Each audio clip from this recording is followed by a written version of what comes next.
Nous sommes devant la cathédrale Notre-Dame de Paris, à quelques dizaines de mètres. Nicolas Barré, vous êtes le directeur de la rédaction du journal Les Échos. Et c'est vrai que l'émotion est immense, elle est mondiale, car Notre-Dame, c'est la France, c'est l'histoire de la France, Nicolas. C'est la France, oui, et de l'Asie à l'Amérique, le monde communie devant les images de ce symbole en feu et en cendres. Notre-Dame symbolise la permanence de la culture française à travers les siècles. C'est l'histoire de France qui disparaît dans les flammes, écrit le journal espagnol El País.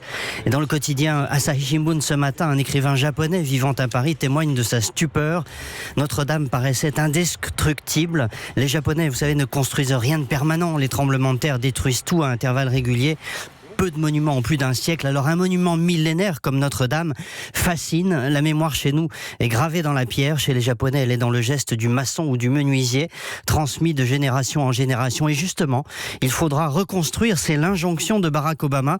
C'est dans notre nature d'être en deuil quand nous perdons notre histoire, mais c'est aussi dans notre nature de reconstruire pour demain, aussi solide que nous le pouvons, a dit l'ancien président américain. Et Nicolas Barré, Notre-Dame de Paris, c'est aussi un symbole politique, un symbole de culture. Symbole de l'ancrage chrétien de la nation française, c'est un des plus grands symboles de la culture et de la spiritualité chrétienne et occidentale, a tweeté le président brésilien Bolsonaro. Un symbole de la France et de notre culture européenne, a dit aussi le porte-parole de la chancelière Angela Merkel.